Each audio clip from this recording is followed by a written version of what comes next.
everyone, welcome to Touch to Click. In today's video, I'll show you exactly how to make a bullet point on keyboard in a quick and easy way. Now let's get started.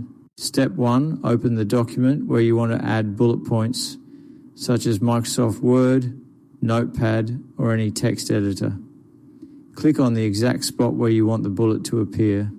This blinking line is called the insertion pointer, and it shows where your text will be placed. Step 2.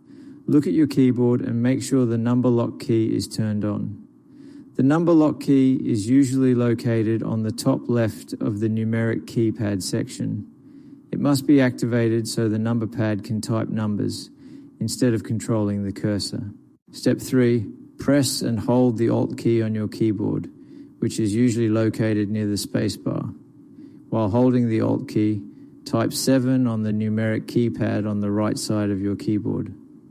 When you release the Alt key, a bullet symbol, also known as a dot, will instantly appear at the insertion point.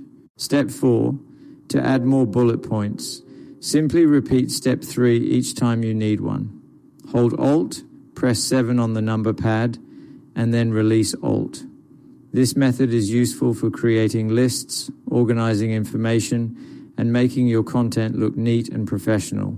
Thanks for watching, and don't forget to subscribe to Touch to Click for more helpful tutorials.